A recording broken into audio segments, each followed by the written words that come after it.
నీతి న్యాయములు సత్యం ధర్మములు నీ సింహాసనానికి ఆధారములు. ప్రేమ కనికరం బలము జ్ఞానము నీ స్వభావ లక్షణములు యెహోవా. నీ స్వభావ లక్షణములు యెహోవా. నీతి న్యాయములు సత్యం ధర్మములు నీ సింహాసనానికి ఆధారములు. ప్రేమ కనికరం బలము జ్ఞానము నీ స్వభావ లక్షణములు యెహోవా. నీ స్వభావ లక్షణములు యెహోవా. నీతిమంతుడు దాగే చోటు నీవే, మరణించిన మమ్మును బ్రతికిస్తావే. నీతిమంతుడు దాగే చోటు నీవే, మరణించిన మమ్మును బ్రతికిస్తావే. మనిషికి మరణం ముగింపు కాదని మరో బ్రతుకు మనకు ఉంటుందని. మనిషికి మరణం ముగింపు కాదని మరో బ్రతుకు మనకు ఉంటుందని ప్రకటిస్తాము సువార్తను. నీతి న్యాయములు సత్యం ధర్మములు నీ సింహాసనానికి ఆధారములు. ప్రేమ కనికరం బలము జ్ఞానము నీ స్వభావ లక్షణములు యెహోవా. నీ స్వభావ లక్షణములు యెహోవా. తండ్రి కుమార పరిశుద్ధాత్మలారా మా కొరకు శ్రమ పడుతూ ఉన్నారా. తండ్రి కుమార పరిశుద్ధాత్మలారా మా కొరకు శ్రమ పడుతూ ఉన్నారా. తీర్చుకోగలమా మీ రుణములను, నేర్చుకుంటాము మీ మాటలను. తీర్చుకోగలవా మీ రుణములను, నేర్చుకుంటాము మీ మాటలను. మార్చుకుంటాము మా బ్రతుకులను. నీతి న్యాయములు సత్యం ధర్మములు నీ సింహాసనానికి ఆధారములు. ప్రేమ కనికరం బలము జ్ఞానము నీ స్వభావ లక్షణములు యెహోవా. నీ స్వభావ లక్షణములు యెహోవా. నోహబు కుటుంబమే ఓడలోకి చేరింది, ఆ దేవుడి కుటుంబమే నీటిలోనే మునిగిపోయింది. నోహబు కుటుంబమే ఓడలోకి చేరింది, ఆ దేవుడి కుటుంబమే నీటిలోనే మునిగిపోయింది. జంతువులే పక్షులే జీవరాశులే చేరిపోయాయి. జంతువులే పక్షులే జీవరాశులే చేరిపోయాయి. ఈ మనిషిని ఎంత పిలిచిన వారు రారని తెలిసిపోయింది. ఈ లోకమే మాకు చాలని పరలోకమే మాకు వద్దంటే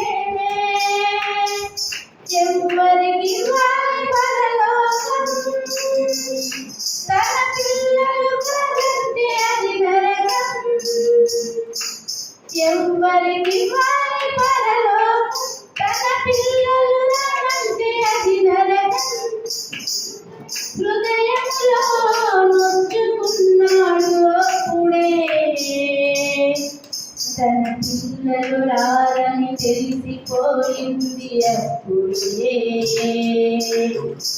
హృదయములో నొచ్చుకున్నాడు అప్పుడే, తన పిల్లలు రాదని తెలిసిపోయింది అప్పుడే. నోవాహు కుటుంబమే ఓడలోకి చేరింది, ఆ దేవుని కుటుంబమే నీటిలోనే మునిగిపోయింది. కాకిని పంపించాడు, అది తిరుగుతూ ఉంది. పావురమును పంపించాడు, అది తిరిగొచ్చింది. కాకిని పంపించాడు, అది తిరుగుతూ ఉంది. పావురమును పంపించాడు, అది తిరిగొచ్చింది. ఈ మనిషిని తిరిగి రమ్మని ఆ దేవుడు పంపాడు. ఈ మనిషిని తిరిగి రమ్మని ఆ దేవుడు పంపాడు. ఈ లోకమే చూసి నిజమని మాయలో పడ్డాడు. దేవుడు లేదని అనుకొని బ్రతుకుతున్నాడు. ఆ దేవుడు నాతో పిలిస్తే రాకున్నావు. దేవుడు లేదని అనుకొని బ్రతుకుతున్నావు. ఆ దేవుడు నాతో పిలిస్తే రాకున్నావు. కుటుంబమే ఓడలోకి చేరింది, ఆ దేవుని కుటుంబమే నీటిలోనే కూలిపోయింది.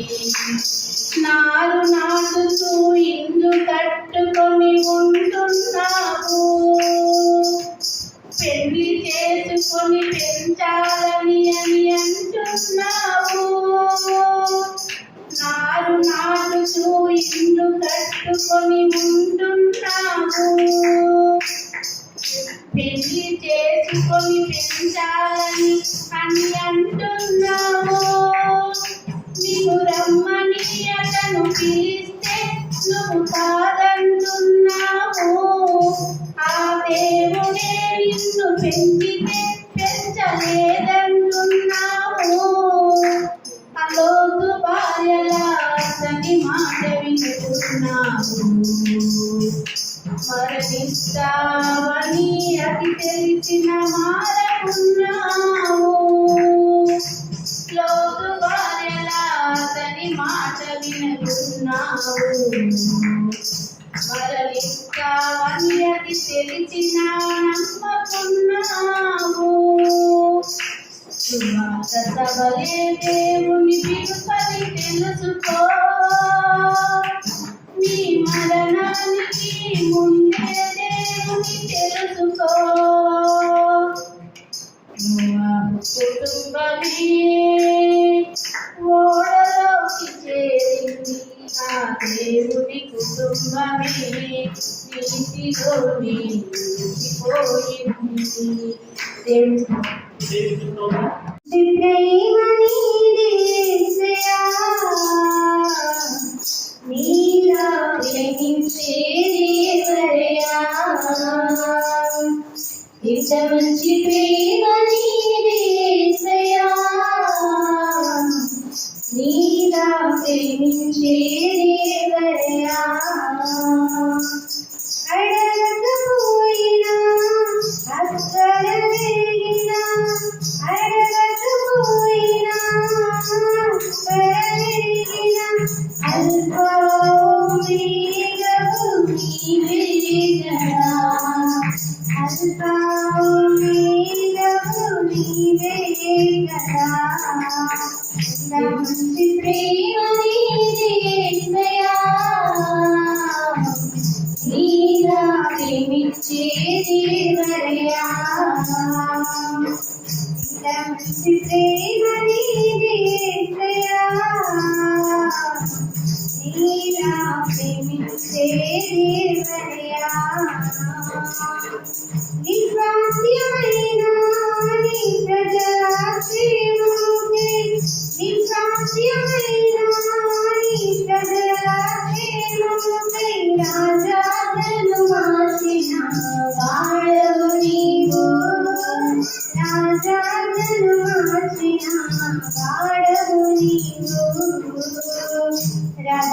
ప్రజలను మార్చిన రారాజు ప్రజలను కూర్చిన దేశాలిది ప్రజలను మార్చిన రారాజు ప్రజలను కూర్చిన దేశాలిది యేసయ్యా నీ ప్రేమే మధురం యేసయ్యా నీ కృపయే అమరం యేసయ్యా నీ ప్రేమే మధురం యేసయ్యా నీ కృపయే అమరం ఎంత మంచి ప్రేమ నీదే యేసయ్యా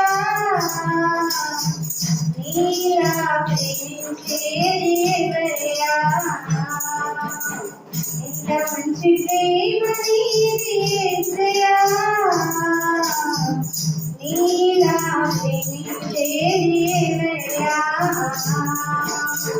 నిస్సాధ్యమైన నీ ప్రజల మేలులకై నిస్సాధ్యమైన నీ ప్రజల మేలులకై అధికారుల మనసిన వాడా అధికారుల మనసిన వాడా అధికారులను మార్చిన వాడా అధికారములను మార్చిన వాడా అధికారులను మార్చిన వాడా అధికారములను మార్చిన వాడా యేసయ్యా నీ ప్రేమే మధురం యేసయ్యా నీ కృపయే అమరం యేసయ్యా నీ ప్రేమే మధురం యేసయ్యా నీ కృపయే అమరం ఎంత మంచి ప్రేమ నీదే యేసయ్యా నీలా ప్రేమించే దేవయ్యా ఎంత మంచి ప్రేమ నీదే యేసయ్యా నీలా ప్రేమించే దేవయ్యా నిస్వార్థ్యమైన నీ ప్రజల కోసమే నిస్వార్థ్యమైన నీ ప్రజల కోసమే ఆకాశము నుండి మన్నాను పంపావు ఆకాశము నుండి మన్నాను పంపావు బండను తీసిన బలవంతుడా మారా మధురంగా మార్చిన వాడా బండను తీసిన బలవంతుడా మారా మధురంగా మార్చిన వాడా యేసయ్యా నీ ప్రేమే మధురం యేసయ్యా నీ కృపయే అమరం యేసయ్యా నీ ప్రేమే మధురం యేసయ్యా నీ కృపయే అమరం ఎంత మంచి ప్రేమ నీదే యేసయ్యా నీలా ప్రేమించే దేవయ్యా ఎంత మంచి ప్రేమ నీదే యేసయ్యా నీలా ప్రేమించే దేవయ్యా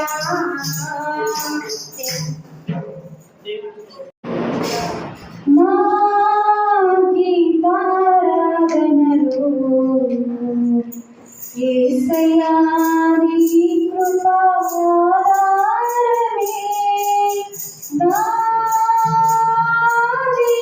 వేదనలలో జయించని నీ కృపాదరణ నా గీతారాధనలో యేసయ్యా నీ కృపా ఆధారమే నా వేదనలలో శరించలేని కృపావరణ నా గీతారాధనలో యేసయ్యా నీ కృపాధారనే నీ కృప నాలో వ్యర్థము కాలేదు నీ కృపా వాక్యమే చేదైన పేరు ఏదైనా నాలో మొలవాని పలేదులే నీ కృప నాలో వ్యర్థము కాలేదు నీ కృపా వాక్యమే చేదైన పేరు ఏదైనా నాలో మొలవాని పలేదులే నీ కృప నాలో అత్యున్నతమే నీతో నన్ను అంటుకట్టెనే నీ కృప నాలో అత్యున్నతమై నీతో నన్ను అంటుకట్టెనే నా గీతారాధనలో యేసయ్యా నీ కృపాధారమే చేనిలోని పైరు చేతికి రాకున్నా ఫలములన్నీ రాలిపోయినా సిరి సంపదలన్నీ దూరమైపోయినా నేను చెల్లించనులే చేనిలోని పైరు చేతికి రాకున్నా ఫలములన్నీ రాలిపోయినా సిరి సంపదలన్నీ దూరమైపోయినా నేను చెల్లించనులే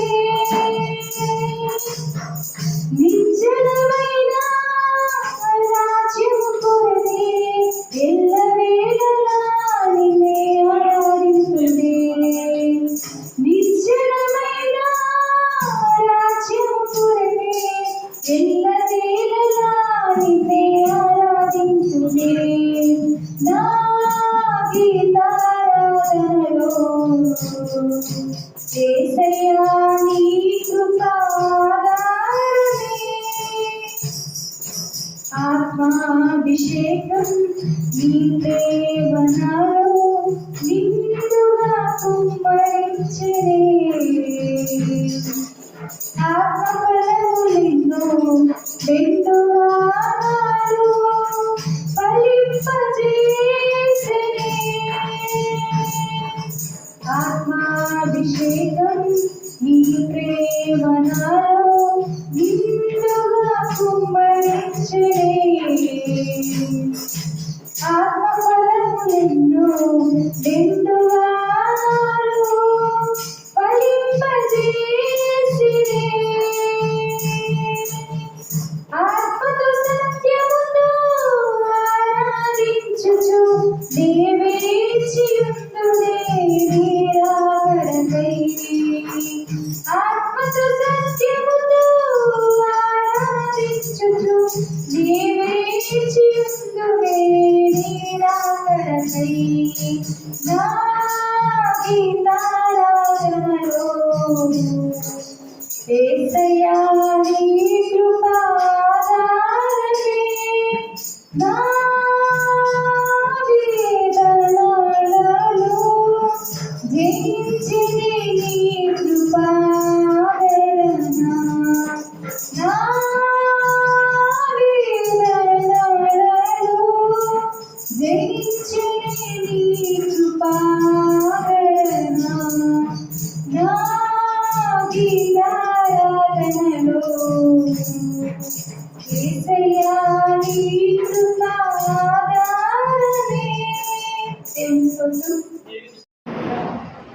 నీ సాగేత యేసునితో నా జీవిత కాలమంతా నీ సాగేత యేసునితో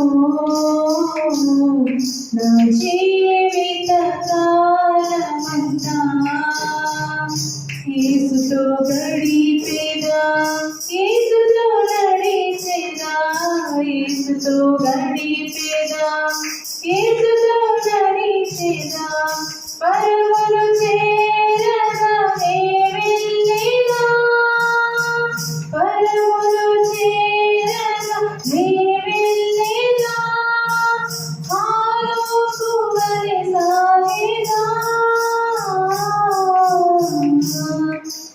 సాగేదా యేసునితో నా జీవిత కాలమంతా, సాగేదా యేసునితో నా జీవిత కాలమంతా. వెనక శత్రువులు వెంటాడినను, వెనక శత్రువులు వెంటాడినను, ముందు సముద్రము ఎదురొచ్చినా, ముందు సముద్రము ఎదురొచ్చినా, మోషే వలె సాగేదా, సాగేదా యేసునితో నా జీవిత కాలమంతా, సాగేదా యేసునితో నా జీవిత కాలమంతా. లోకపు శ్రమలు నన్నెదిరించిన, లోకపు శ్రమలు నన్నెదిరించిన, కఠినుల రాళ్ళతో హింసించిన, కఠినుల రాళ్ళతో హింసించిన, శ్రీవేణు వలె సాగేదా, సాగేదా యేసునితో నా జీవిత కాలమంతా, సాగేదా యేసునితో నా జీవిత కాలమంతా. బ్రతుకుట క్రీస్తే చావైనా మేలే, బ్రతుకుట క్రీస్తే చావైనా మేలే, క్రీస్తుకై హతసాక్షిగా మారినా, క్రీస్తుకై హతసాక్షిగా మారినా, పౌలు వలె సాగేదా,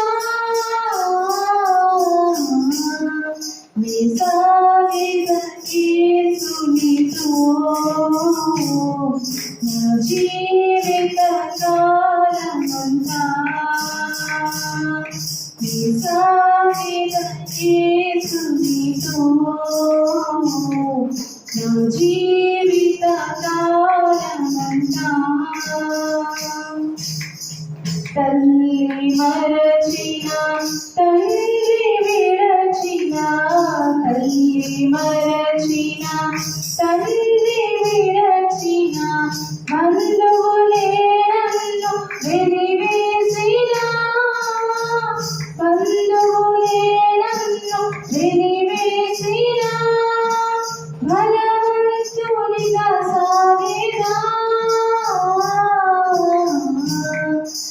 సాగేదా యేసునితో నా జీవిత కాలమంతా,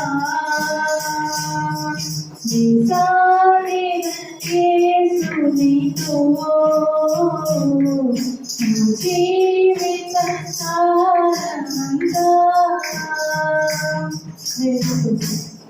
స్తుతి చేయుటే కాదు ఆరాధన, దేవుని పని చేయుటే ఆరాధన, స్తుతి చేయుటే కాదు ఆరాధన, దేవుని పని చేయుటే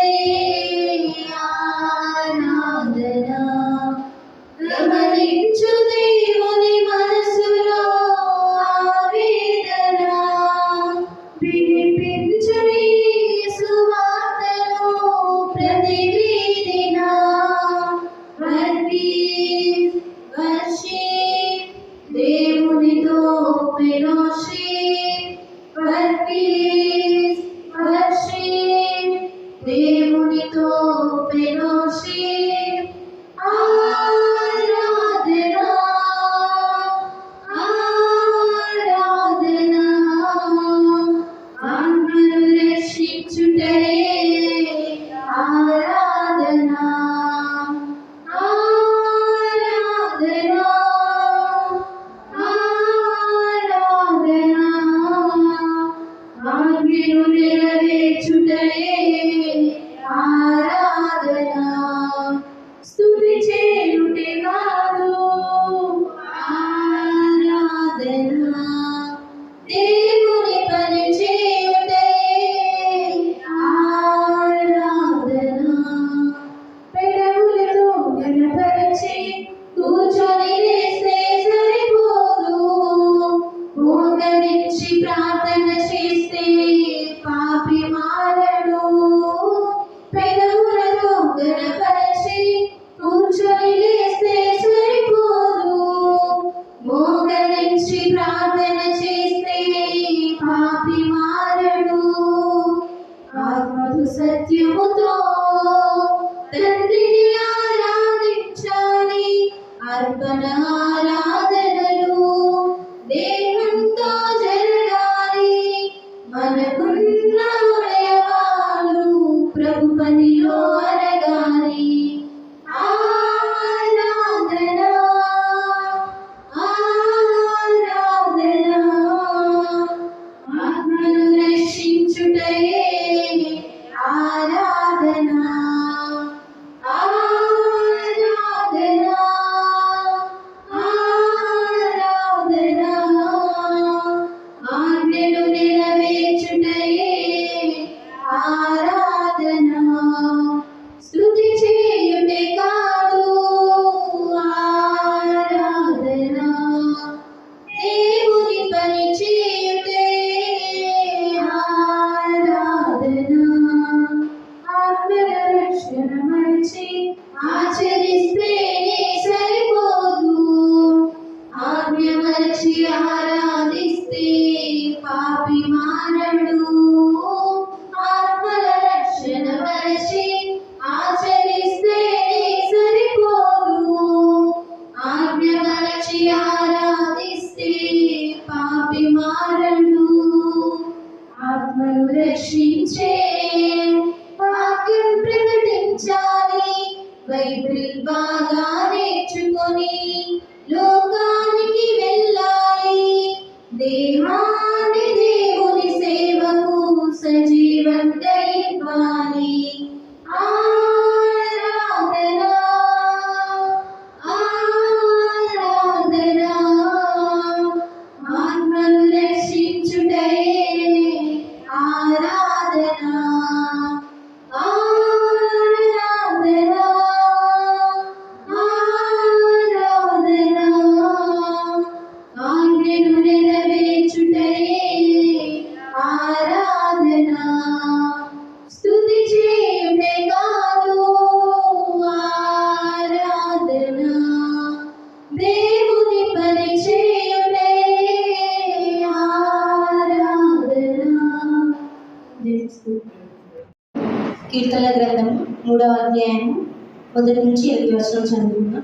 అందరు నాతో కలిసి యెహోవా నన్ను బాధించువారు ఎంతో విస్తరించి ఉన్నారు, నా మీదికి లేచువారు అనేకులు.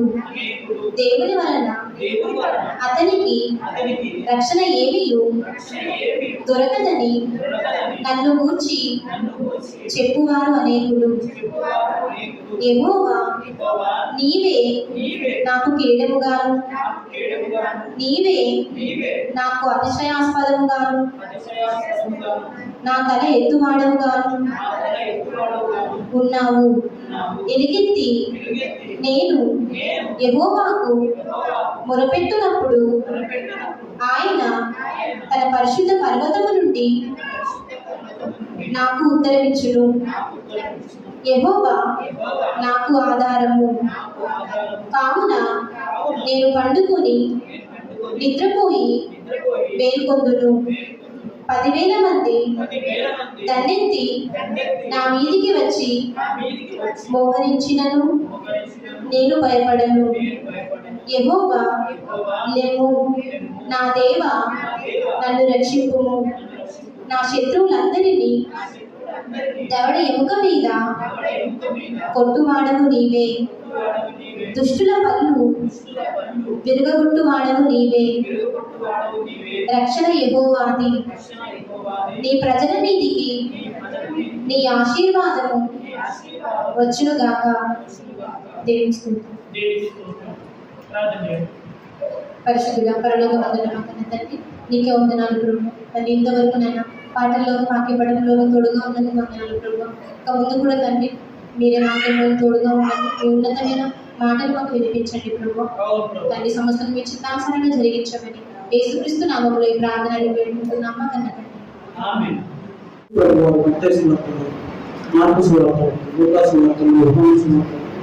మాట్లాడతారు. నా మాటలు విని తన జీవితం మార్చుకున్న వారు బండ మీద పునాది వేసుకున్న బుద్ధిమంతుని పోగొట్టుకుంటారంటే యెహోవా ఏమంటారంటే, నా మాటలు విన్నవాడు బండ మీద తన పునాది వేసుకున్న బుద్ధిమంతుని పోగొట్టాడు. నా మాటలు వినని వాడు ఇసుక మీద తన పునాదిని వేసుకున్న బుద్ధిని పోగొట్టాడు. వరదలు వచ్చినప్పుడు దాని ఫలితాన్ని బయటపడుతున్నట్టు పోగొట్టారు. ప్రభు మాటలు వింటేనే మన జీవితంలో మార్పు వస్తుంది మనందరం తెలుసు. ఈ మాట మనకు అర్థం కావాలంటే ముందుగా తెస్సలోనికీ రాసిన పత్రిక, కొత్త నిబంధనలో తెస్సలోనికీ రాసిన పత్రికలో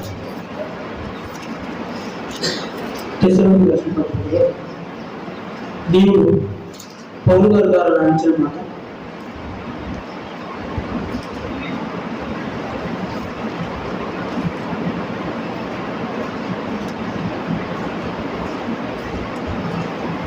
ఇక్కడ 13వ వచనం నుంచి 17వ వచనం వరకు యేసుక్రీస్తు రెండో రాకడలో జరగబోయే సందర్భాన్ని రాస్తున్నాడు. ఏం రాస్తున్నారు?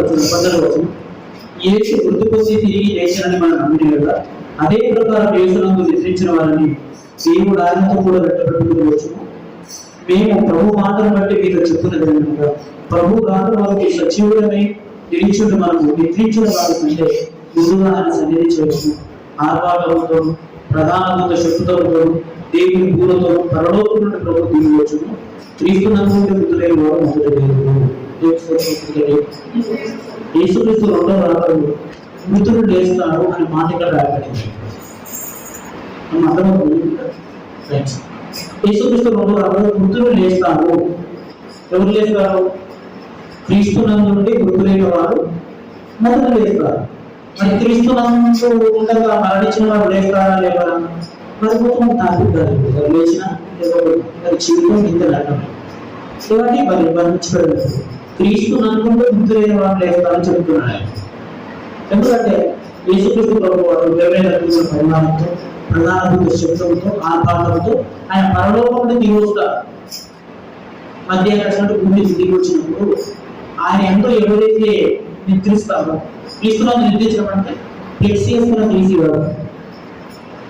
క్రీస్తునందు నిద్రించాడు, ఫ్లెక్సీస్గా తీసివాడు. ఆ ప్రభు కోసం నిద్రించిన వారు, విశ్వాసం భక్తి నిరీక్షణ నిద్రించిన వారే లేస్తారు.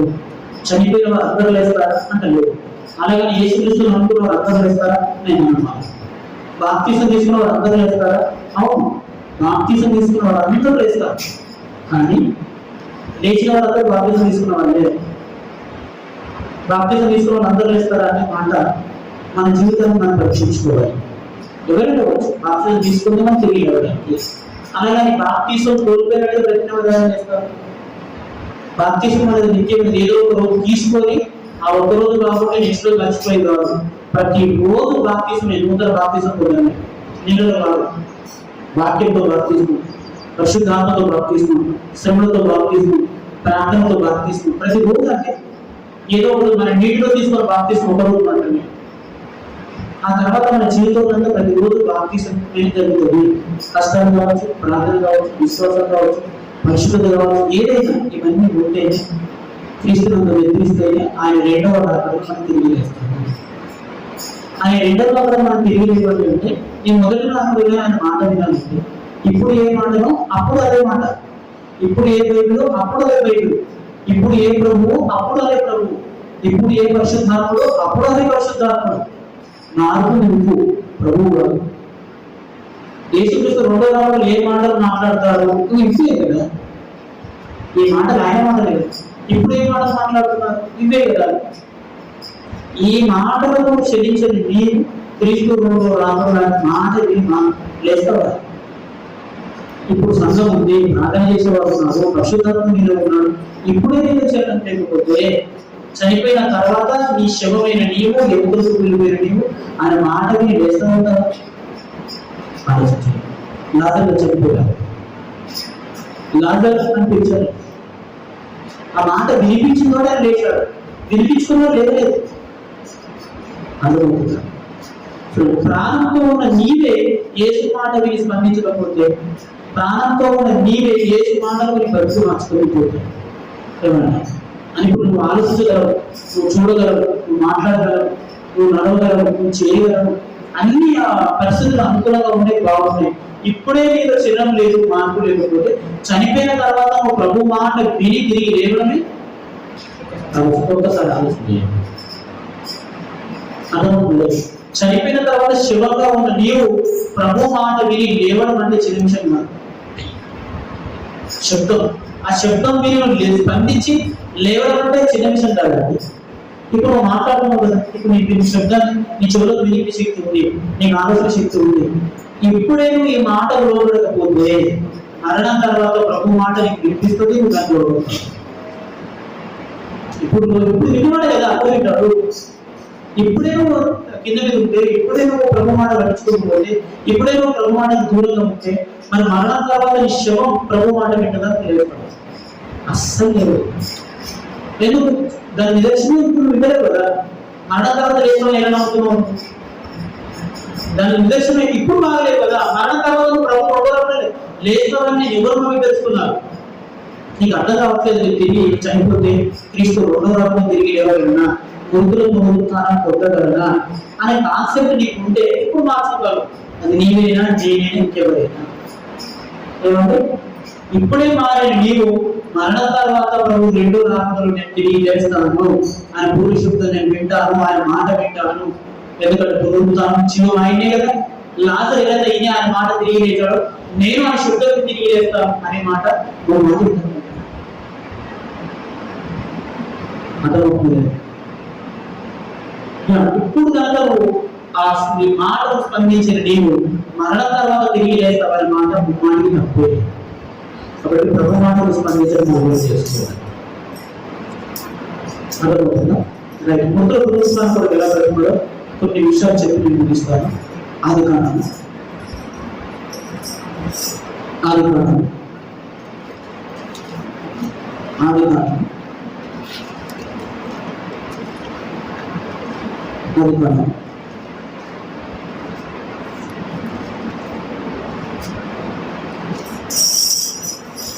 28వ వచ్చాము.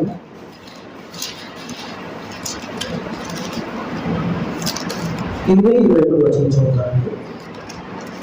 28 వచ్చింది. అప్పుడు యాకోబు, నేను తిరిగి నా తండ్రి ఇంటికి క్షేమంగా వచ్చినప్పుడు దేవుడు నాకు తోడైంది. నేను వెలుచున్న ఈ మార్గంలో నన్ను కాపాడి తిరుటకు ఆహారము, ధరించడము, వస్త్రము నాకు దయచేసి యెహోవా నాకు దేవుడై మాట ఎవరు అంటున్నారంటే యాకోబు గారు అంటున్నారు. ఎప్పుడు అంటున్నారు ఈ మాట యాకోబు గారు అంటే మనకు తెలుసు. యాకోబు, ఏశావు ఇద్దరు గొడవ పడతారు. ఒకరిపైన ఒకరు, అనగా యాకోబుని చంపడానికి ఏశావు ప్రణాళిక చేసుకుంటాడు. నాకు రావాల్సిన ఆశీర్వాదాన్ని యాకోబు తీసేసుకున్నాడు. కాబట్టి ఇప్పుడు నా తండ్రి బతుకున్నాడు. ఇప్పుడు నేను ఏమనుకోవాలి, నా తండ్రి చనిపోయిన వెంటనే నా సహోదరుని చంపేస్తాను, ఆశీర్వాదాలు నేను లాగేసుకుంటానని ఒక కుటుంబ ఆలోచనలో ఏశావు గారు ఉంటారండి. ఇది గమనించిన తల్లిదండ్రులు ఏం చేశారంటే ఆయన వేరే ప్రాంతానికి తన బంధువుల దగ్గరికి పంపించే ప్రయత్నం చేస్తారు. ఇక్కడ పిల్లలు వేసుకోకూడదు, వేరే ప్రాంతంలో నా బంధువులు ఉన్నారు అని లాభాలు దగ్గరికి పంపిస్తారండి. లాభాలు అవి చాలా, అది వేరే ప్రాంతం, అది వేరే దేశం. కాబట్టి ఇప్పుడు ఇస్సాకు దగ్గర నుంచి అనగా వాళ్ళ కానాను దేశం నుంచి ఆ లాభాలు అంటే వాళ్ళ మేనమామయ్య దేశానికి ఇప్పుడు వెళ్ళాలి. ఎలా వెళ్ళాలి? తప్పించుకొని వస్తున్నాడు. అది నరక ప్రయాణం. ఆయన వెళ్ళడానికి గాడిద లేదు, గురం లేదు, ఏం లేదు. ఒక్కటే ఒక చేతికర్రతో సహాయంతో ఆయన ఎక్కడికి వచ్చాడు? లాభాలను వెళ్ళి ప్రయాణం చేయడం. ఎన్ని రోజుల ప్రయాణం మనకు తెలియదు. 200 రోజుల ప్రయాణం లేదు. ఎందుకంటే దగ్గర దారి లేదు. ఎప్పుడు తల్లిదండ్రుల దగ్గర ముందు సాధువై తల్లిదండ్రుల దగ్గర సేవ చేసేవాడు. ఎప్పుడు బయటికి వెళ్ళిన వాడే, ఎప్పుడు బయటికి వెళ్ళిన వాడు. అలాంటి వ్యక్తి ఇప్పుడు బయటికి వెళ్ళాడు. ఆ ప్రయాణం ఎడారి ప్రాంతం. ఆ ఎడారి ప్రాంతంలో తన ప్రయాణం సాగుతుంది. తల్లిదండ్రుల దగ్గర ఉన్నప్పుడు తిండికి కొదవలేదు, బట్టకు కొదవలేదు, నిద్రకు కొదవలేదు, సంతోషంగా ఉన్నాడు. ఎప్పుడైతే ఇంటి నుంచి బయటకు వచ్చాడో ఆకలి విలువకు తెలిసిపోయింది, భర్త విలువకు తెలిసిపోయింది. అలా ప్రయాణంలో వస్తున్నాడు. మనకు తెచ్చుకున్న నీరు కూడా అయిపోయి ఉన్నాయి. నీరు దొరకట్లేదు, ఆహారం దొరకట్లేదు. చాలా రోజుల ప్రయాణం ఉంది. ఆ ప్రయాణం మించు మరణంతో సమానం. ఆ ప్రయాణం మరణంతో సమానం. మరణం. అలాంటి ప్రయాణం చేయవలసి వచ్చింది. ఎప్పుడు ప్రయాణం చేయని యాకోబు, ఎప్పుడు ఇంటి నుంచి బయటకు రాని యాకోబు, ఎప్పుడు తల్లిదండ్రులకు దూరం ఉన్నది యాకోబు, తల్లిదండ్రుల దగ్గర ఉన్న యాకోబు ఈసారి మొదటిసారిగా బయటకు వచ్చాడండి. పెద్దగా పరిచయం లేదు. అలాగని ఏ శబ్దంగా మొరాటు వాడు ఏం కాదు అని సాగుచి అలాంటి వ్యక్తికి బయటకు వచ్చాడు అంటే ఆకలి విలువకు అర్థమైంది, బట్ట విలువకు అర్థమైంది. అర్థమవుతుంది. చాలా కష్టం. 40 రోజుల ప్రయాణమో, 50 రోజుల ప్రయాణమో, 60 రోజుల ప్రయాణమో, 100 రోజుల ప్రయాణమో మనకు తెలియదు. ఎన్ని రోజుల ప్రయాణం? చాలా రోజుల ప్రయాణం. నడుస్తూ ఉంటాడు. ఎడారి ప్రాంతం, జంతువులు, రాళ్ళు, ఎడారి, మంట, ఎండ, నైట్ చెరువాత వీటన్నిటికీ తక్కువ నిలబడ్డాడు. అప్పుడు దేవుడు వేడుకుంటున్నాడు. ఏమని? అప్పుడు దేవుడు వేడుకుంటే ఒక చోట వచ్చి పడుకున్నాడు. ఆయన అలసిపోయి పడుకున్నాడు. ఆ చోట ఆయన ఒక దర్శనం కనిపిస్తాడు. మనకు తెలుసు. ఆ నైట్ కబలో ఆ రాత్రి ఒక నిచ్చెన కనిపిస్తుంది. ఆ నిచ్చెన పైన దేవుడితో ఎక్కడ దేవుడు చూస్తాడు. అది చూడగానే తన ధైర్యం వస్తుంది. నా దేవుడు ఉన్నాడు, నా పితరుడు దేవుడు తోడుగా ఉన్నాడు, మర్చిపోలేదని. ఆ పితరుడు దేవుడైన యెహోవాను ఏమని మోగుతున్నాడంటే, అయ్యా నేను క్షేమంగా తిరిగి వచ్చినట్లు దేవుడు నాకు తోడైంది, నేను వెలుచున్న మార్గంలో నన్ను కాపాడి తిరుగు ఆహారము ధరించిన వస్త్రంలో దయచేయాలి అనుకుంటున్నాను. దేవుడా, నా మిత్రుడు దేవుడా, నాకు ఏమి అంటే తిరుగు ఆహారం ధరించుకున్న తిరుగు వస్త్రం అంటే నన్ను క్షేమంగా కాపాడి నన్ను మిత్రుల దగ్గర చేర్చు, అప్పుడు నువ్వు నాకు దేవుడు అన్నాడు.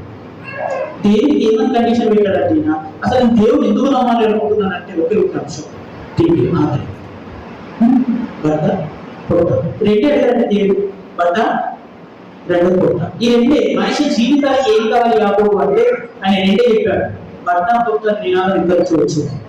మనిషి జీవితానికి ఏం కావాలి అసలు మనిషి బ్రతకాలంటే ఏమన్నాడంటే, ఒకటి బట్ట, రెండోది పొట్ట. ఈ రెండు నిండుతుందా? ఇంతకు మించి నాకు ఏమొద్దు ప్రభా అన్నాడండి.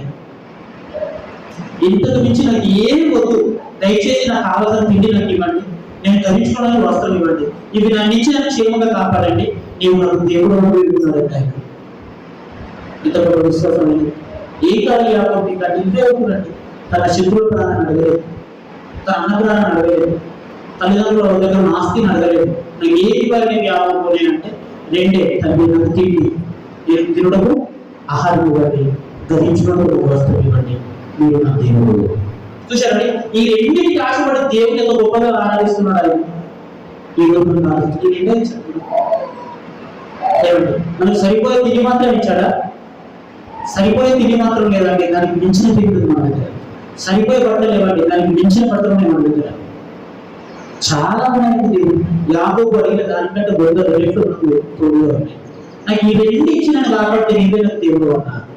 కానీ ఈరోజు అది లేదు, ఇది లేదు, ఇది తక్కువైపోయింది, ఇంకా అది తక్కువైపోయింది, ఇంకా నాకు ఏదో లేదని దేవుడు ఎప్పుడు మన అన్నారం చూపేది. దేవుడు మరి ఎప్పుడు మనం ఆ తప్పుడు ఆలోచన, ఎవరికో ఇస్తున్నాడు నాకు ఇవ్వట్లేదు, ఎవరో కనిపిస్తాడు నాకు ఇవ్వట్లేదు అనే భాష దేవుడు ఏదో పక్షపాతి అని, ఆయన నిర్ణయాలు తప్పుడు నిర్ణయాలు అని, దేవుడు అనే వ్యక్తి తప్పుడు వ్యక్తి అని మాట్లాడుతున్నాడు. ఇది పెద్ద దేవదోషం తెలుసండి. దేవుడు నాకు ఎందుకు ఇవ్వట్లేదు అంటున్నామంటే దేవుడు ఆలోచన సరైనది కాదు. ఎప్పటికప్పుడు ఇస్తున్నావు అన్న మాట అతి భయంకరమైన తప్ప కానీ నాకు ఇవ్వండి అనే మాటలు అర్థం ఉంది, నన్ను కాపాడండి అనే మాటలు అర్థం ఉంది. ఎవరెవరో కాపాడుతున్నాడు అంటే దాని అర్థం మన పాపలు మంచులు కాదు, ఆ పాపలు కాపాడుతున్న ఈయన ఎవరు కాటండి పాపలు కావాలి దేవుడు ఎవరు, నేను మంచోని కదా నన్ను ఎందుకు నువ్వు జ్ఞాపకం పెట్టుకుంటావు, ఈ మాట కూడా చెప్తారు దాన్ని ఎదుగుతున్నప్పుడు. అందుకని కళ్ళు బట్టి మానవుడు నరడాయం బట్టి ప్రమాదం రాశాడు. కళ్ళు బట్టి మానవుడు ఆయుధం బట్టి ప్రమాదం అంటే కాబట్టి దేవుడిని అదే విధంగా తండ్రి నాన్న మంచుడు వేశాడు. ఆయనని తల్లిదండ్రులు ఎదుర్కొన్నాను. నేనంటే ఎలా ప్రాంతంలో ఈ బ్రతికేగా అనలేదండి. పరిస్థితులు అర్థం చేసుకున్న ఆయన బయటకు వచ్చాడు. ఎందుకంటే ఇద్దరు అక్కడ ఉంటే నాన్న నన్ను చంపవచ్చు, ఎందుకు జరగచ్చు అక్కడ. నేను ప్రాణం కాపాడాను, ఇప్పుడు నా ప్రాణం కాపాడుతున్నాను. నా అన్న వెంటే అతి ఆ ప్రయత్నం తొలగిపోయింది. ఇప్పుడు కయ్యను హేబెల్ని చంపడలేదు. చరిత్రలో నిలిచిపోయిన మచ్చండి, చరిత్రలో నిలిచిపోయిన మచ్చ. అలాంటిది ఇప్పుడు యాకోబు అక్కడే పట్టుదలలో ఉన్నారనుకోండి, ఆ యేషవరి వ్యక్తి యాకోబును జరగవచ్చు, ఆ పెరుగులలో ఏదైనా జరగవచ్చు, అక్కడే జరగవచ్చు. ఆ తల్లిదండ్రులు కళ్ళ ముందు జరిగితే పాప తల్లిదండ్రులు కూడా వాళ్ళు కూడా ఆ బాధతో చచ్చిపోవచ్చు. ఇదంతా గమనించిన యాకోబు గారు బయటకు వచ్చారు. ఏమండి నాకు నష్టం జరగవచ్చు, కానీ ఇప్పుడు మా మీద హత్య ప్రయత్నం రాదు, సరే ఎవరో హ్యాపీ ఉంది అని బయటకు వచ్చిన గొప్ప వీరస్సు కలిగిన వ్యక్తి యాకోబు గారు. తన ఆ ప్రాంతంలో చూసిన ఆయన ఏం కావాలి అంటే దేవుడు రెండే విషయాలు అడిగాడు. ఒకరోజు పట్ట తండ్రి, రెండోది నా తిండి, ఈ రోజు జ్ఞాపకం పెట్టుకోవాలి. ఈ రెండే యాకోబు, ఇది సాయంత్రం. సో మనిషికి ప్రాథమికంగా ఏం కావాలని ఈ రెండే. ఇవి మర్చిపోయి మనం ఏదో దేవుడు అడుగుతున్నామండి. ఇవి దేవుడు అడగకుండా సముద్రం ఇచ్చాడు. అందుకే మనం ఇంకేదో కావాలని దేవుడు చిన్న చూపు చెప్తున్నాం. ఈ రెండు కూడా విశేషిస్తాను. ఈ రెండు ఎలా తీసేయగలడు అంత పెట్టుకో అని ఇలాగే తీసేయగలడు కదా. ఏముంటుంది కదా, మనిషికి కావాల్సిన ప్రాథమికమైన ఒకటి ఆహారము, ఒకటి వస్త్రము. ఇది నాకు దయచేస్తే నాకు దేవుడు, ఇవన్నీ మనం లేవు చాలా ఉన్నాయి కదా. ఈ రెండు ఇస్తేనే మాకు దేవుడే వెళ్తామన్నాడు. ఈ రెండింటి కంటే మనకు ఎక్కువ ఉంది కదా, మరి ఇంకెంత దేవుడు ఏమి విశ్వాసం కలిగి ఉన్నారు ఆలోచన ఇదే అక్కడ చివరి, ఇదే అక్కడ చివరి 49వ అధ్యాయం 49వ అధ్యాయం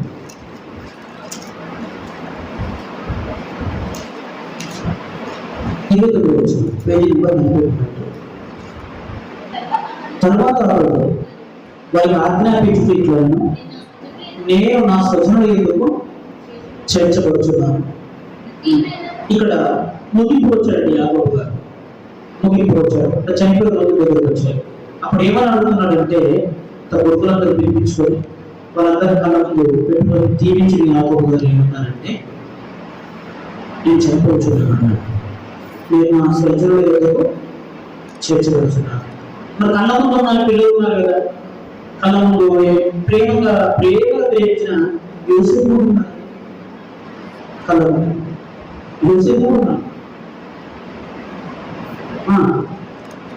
మరి అతను నా కాడ స్వజనుడు చూసారా, అందరూ పిల్లలు ఉన్నారండి. బెంజమిన్ అక్కడే ఉన్నాడు, యూదా అక్కడే ఉన్నాడు, తన కుటుంబం అంటే చాలా ప్రేమ. అందులో యోసేపు ఇంకా ఎక్కువ ప్రేమ. అలాంటి వ్యక్తి చూశాడు. తను చనిపోయాడు యోసేపు కూడా. నాకు ఒక నేను చనిపోయి నీ దగ్గర పోతా నేర్చాడు, అగలచ్చాడు. అలాంటి వ్యక్తి ఇప్పుడు కళ్ళ ముందే ఉన్నాడండి యోసేపు గారు. యోసేపు గారి వ్యక్తి యాకోబు కళ్ళ ముందే ఉన్నాడు. దేవుడా చాలా రోజుల తర్వాత నా కొడుకును చూశాడు, ఇంకా కాస్త ఆయుష్ తెచ్చుకోవడం నాకు చేయట్లేదు, ఇంక కొంచెం నన్ను దీవించు ప్రభు. చాలా రోజుల తర్వాత నా కొడుకు ప్రేమతో నేను దూరం అయిపోయాను, నా కొడుకుతో ఉండాలి, వాళ్ళకి పిల్లలు ఉంటారు, ఆ పిల్లలతో నేను ఆడుకోవాలి తండ్రి, ఇన్ని రోజులు నాకు దూరం అయిపోయాడు అని ఆయుష్ పెంచిన ప్రార్థన చేయట్లేదండి. నేను నా స్వచ్ఛను వెతుకుతున్నాను. మరి మేమంతా ఎవరు, వాళ్ళంతా ఎవరు అనే ప్రశ్న మనకు వస్తుంది. వాళ్ళు రాలేదండి, వాళ్ళు ఒప్పుకోవాలి. వెళుతున్నాను చూసారా? ఇప్పుడు ఆలోచన ఏది ఉందన్నప్పుడు నేను నా స్వచ్ఛను ఎదుగు వెళుతున్నాను. ఇంకా అక్కడే ఉన్న చూడండి 31. అక్కడనే వారు అబ్రహాము అతని భార్య శరణాలు పెట్టింది. అక్కడనే ఇస్సాకు అతని భార్యని ఇబ్బంది పట్టుబడింది. అక్కడనే లేయను బాధి పెట్టింది. ఒక నిర్దిష్టమైన స్థలం అనుకోరండి వారు. ఒక గుహ అనుకున్నారు వారు. ఇద్దరు ఎప్పుడో భూమి ఎందుకున్నా ఒక గుహ మత్పేరాల గుహ కొనుక్కున్నారు. ఒక గుహ ఒక పొలం శ్మశానం అనుకున్నారు. అక్కడ అబ్రహాము అక్కడికి మార్పిటపడ్డారు, షారా అక్కడ మార్పిటపడింది. వాళ్ళ తండ్రి ఇస్సాకు అక్కడ మార్పిటపడ్డాడు, వాళ్ళ తల్లి రిబ్కా అక్కడ మార్పిటపడింది, లేయా కూడా అక్కడే మార్పిటపడింది. చివరికి నన్ను కూడా అక్కడే మార్పిటండి అని వాళ్ళు ఆలోచించారు. ఎందుకు అక్కడే మార్పిటానికి కోరుకుంటున్నారు అంటే ఆయన ఆలోచన ఇప్పుడు దైవికంగా ఉంది. నేను ఆ స్వచ్ఛంలో ఎందుకు పెరుగుతున్నాను, అక్కడ పాతి పెట్టని తిరిగి చేస్తాను నమ్మకం. నా పూర్వీకుల దగ్గర నేను ఎదుర్కోవాలి, నా తండ్రుల దగ్గర నేను ఉండాలి. ఎందుకంటే ఎక్కడ కొద్ది రోజులు ఉన్నాను, శాశ్వతంగా నేను ఎవరితో ఉండాలి? నా తండ్రి ఇస్సాకు, నా పితరుడు అబ్రహాము. ఈ దగ్గర నేను ఉండాలి. ఇక్కడ ఉంటే నేను తిరిగి లేపబడతాను. క్రీస్తు శబ్దం నాకు వినిపిస్తుందని అంటున్నాను. క్రీస్తు 2వ రాకడలో నా దేహం తిరిగి లేపబడుతుంది అనేది ముఖ్యమైన. అప్పుడు బ్రతకడానికి ఈ బట్ట పుట్టి అడిగాడు, బ్రతకడానికి. ఇప్పుడు ముగింపులు ఏమడుగుతున్నాడంటే ఈ బట్ట పుట్ట కంటే, ఈ కుటుంబాల కంటే, ఈ బంధాల కంటే, ప్రాణంగా ప్రేమించే పిల్లల కంటే, మనవాళ్ళ కంటే, మనవాళ్ళ కంటే ఇది నా జీవితం. అప్పుడేం చెప్పాడైనా జీవిత సూత్రం, మీకు లైఫ్ మనిషి బ్రతకడానికి ఏవేవో రావాలనుకుంటున్నారు, ఏది ఒక్కలేదు. ఒకడు తిండి, రెండు బట్టలు, రెండు సంవత్సరం వాతాడు. ఏమండి ప్రవక్త జీవితం అది రిలీజ్ వచ్చిందండి. ఏ ప్రవక్త దగ్గర కోరుకున్నాడు, ఏ ప్రవక్త సుఖపడ్డాడు ఇక్కడ లేదు. ప్రవక్తలందరికీ మూలం ఎవరంటే యాకోబు గారి ప్రార్థన. సామెతల గ్రంథంలో తగు మాత్రమే దయచేయండి ఎక్కువ ప్రార్థన చేశాను ఒక ప్రవక్త. ఆవిడ ప్రవక్త అలాగే ప్రార్థన చేశారు, తగు మాత్రమే ఇవ్వండి సార్ ఎక్కువ. ఈ ప్రార్థన కొన్ని 100 సంవత్సరాల క్రితం యాకోబు గారు చేశారు. ఇప్పుడు ఆయన చెప్తున్నాడు, మరలా ఏం చెప్తున్నాడంటే అసలు మనిషి ఈ కుటుంబం అనుకుంటాడు, పిల్లలు అనుకుంటాడు, పేరెంట్స్ అనుకుంటాడు, ఏదో అనుకుంటాడు, ఇవన్నీ మోసం ఉంటాడు. యాక్చువల్గా ఇవన్నీ కళ్ళలో ఉన్నాయి, ఇవన్నీ కావు. మరి ఏంటి?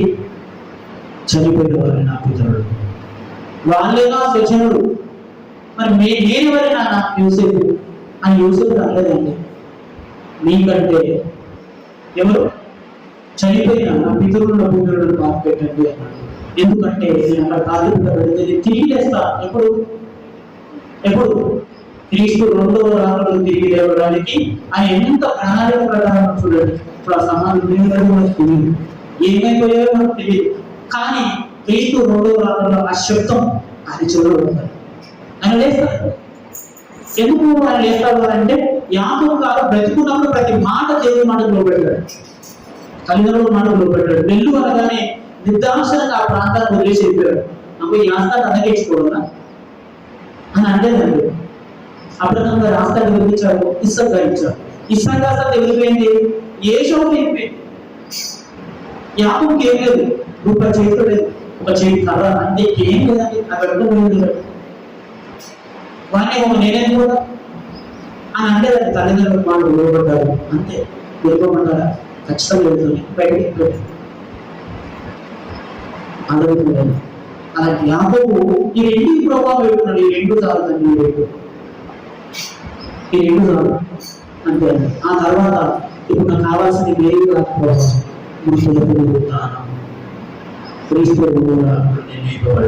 చూసారా? ఎప్పుడో చదివే క్రీస్తు 2వ రాకడలో లేపబడడానికి ఎంత ప్రణాళిక కలిగి ఉన్నాడంటే ఆయన. ఇక క్రీస్తు రాలేదు, సువార్త జరగలేదు, ఆయన సేవ వేయబడలేదు, సంతానం చేయబడలేదు, నేను అపోస్తులు రాలేదు, కొత్త నిబంధనలు లేదు.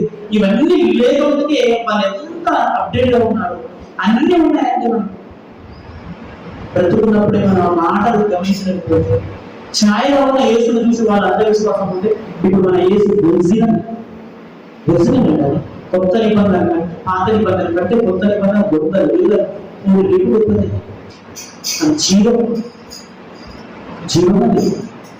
అసలు మనం దాన్ని ఏదో అనుకుంటున్నాం కానీ బుద్ధి జ్ఞానం ఎక్కడ ఉన్నాయంట? క్రీస్తు అంటే ఉన్నాయి. అది ఒక్కటి చదివితే కాదు, అనేకమైన జీవితం చదివినట్టే. అంత జ్ఞానం కానీ మనం దాన్ని పెద్దగా ఫోకస్ చేస్తూ చదువుతలేదు. మనం చదివిన కాడికి, మనకు అర్థమైన కాడికి, ఇతరులు చెప్పిన కాడికి హిందీ అనుకుంటున్నాం, దాన్ని హిందీ అనుకుంటున్నాం. ఇదే కదా జీవితం అంటే. చేంజెస్. నేను ప్రపంచాన్ని మార్చడానికి వచ్చాను, మారు మనసు పొందాను. అందుకే యేసు ప్రభు మనుషులు మారుస్తూ ఉన్నాడు. ఈ వెనకాల గొప్ప మార్గదర్శి ప్రపంచంలో ఎంత గొప్ప అనుకుంటున్నాను. అయినా నాకు ఎందుకో ఆయన మాట్లాడతారు నమ్మకం లేదు, ఆ గ్రంథం చదవాలని ఇష్టం లేదు. అది చాలా వండర్ఫుల్ వర్డ్ అని, అది జీవితాన్ని ప్రభావితం చేసేదని అర్థం లేదండి. నేను ఇంత గొప్ప బైబిల్ మన చేతులు ఉంది, చదువుతున్నాను, పెద్దగా పట్టించుకోవట్లేదు. అసలు చదివిన వాళ్ళు కూడా ఉన్నారు కదా. అదే యాభై అనుకుంటున్నారు. ప్రాథమిక దశలో చెప్పాడు, ఇది ఉంటేనే కాదని జీవితం ఒక పాఠం చెప్పాడు. చివరికి వచ్చేసరికి దీనికంటే గొప్ప కూతురు పొందుతాను. కుటుంబం ఆయుష్ కాదు, బంధువులు కాదు, పిల్లలు కాదు, ఇవన్నీ కాదు. మరి పునరుత్థానం గొప్పది, మృతుల పునరుత్థానం గొప్పది అనుకున్న అక్కడ ఆ చోట పాతిపెట్టబడాలని కోరుకున్నాడు. మరి మీ కొరకు ఏంటో చెప్పడం వస్తుంది. నేను ప్రభు మాటలకు తిరిగి లేవాలి అంటే బ్రతుకున్నప్పుడు ఆయన మాటలు స్పందించిన వాడు, చనిపోయిన తర్వాత మాటలు లేవగలడు. లాజర్ గారు తిరిగి లేచాడు అంటే బ్రతుకున్నప్పుడు ఆయన మాటలు లోపడ్డాడు. అందుకే చనిపోయిన తర్వాత శబ్దాన్ని గుర్తుపట్టాడు. యేసుక్రీస్తు ప్రభు నీళ్ళపై వెళ్తున్నాడు. భూతం భూతం దయ్యం శిష్యులంతా వచ్చాడు. ఎందుకంటే నీళ్ళపైన చెప్తారు కదా, కథలు చెప్పేసరికి బ్రెయిన్లో ఉండిపోతారు. దయ్యాలు నీళ్ళ మీద నడుస్తాయి, ఈ కథలు అన్నీ అప్పటి నుంచి ఉన్నాయి. అపోస్తులు కూడా దాన్ని చూసి భూతం అనుకున్నారు. అమ్మో సముద్రం చాలా చచ్చిపోతారు, దెయ్యం వస్తుంది అనుకున్నారు. నేనే అన్నాడట. ఆ వాయిస్ వినబడగానే అర్థమైపోయింది ఆయనే ప్రభు. అందుకే పేతురు నీళ్ళను దూకే ప్రయత్నించారు.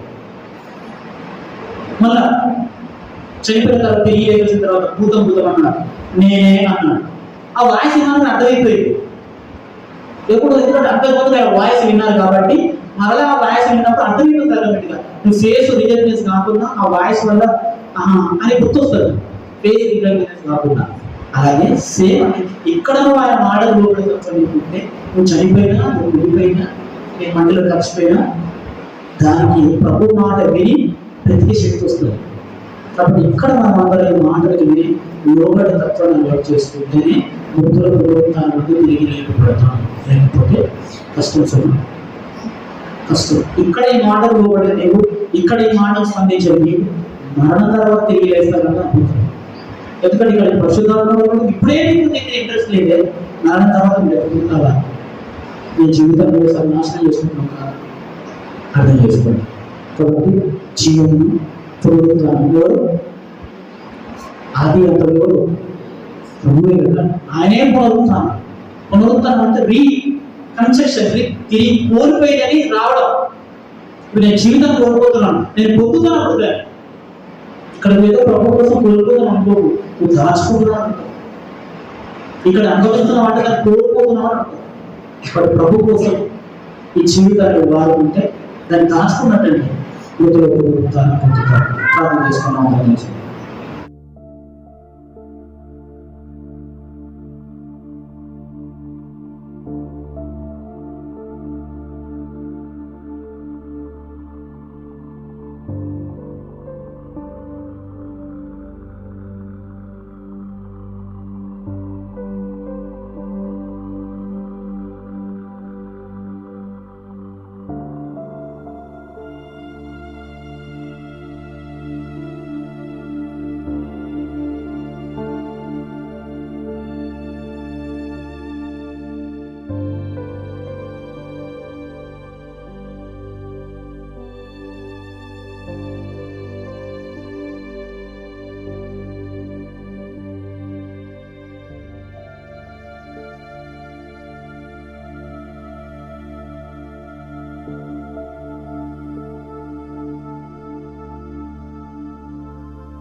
Thank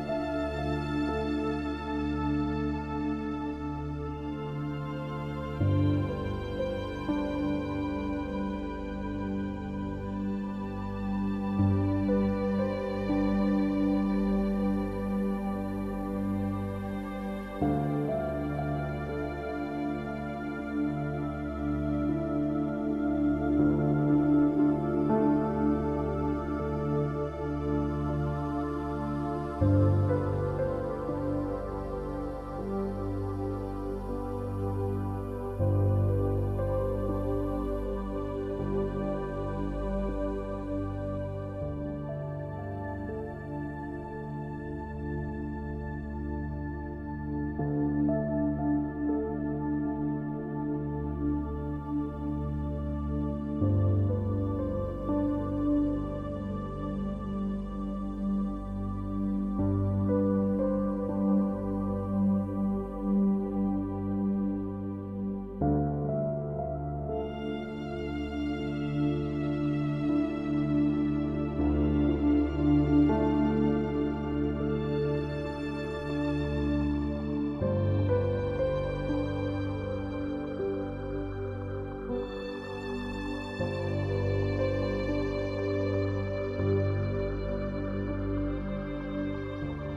ఆ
యేసు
Thank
you.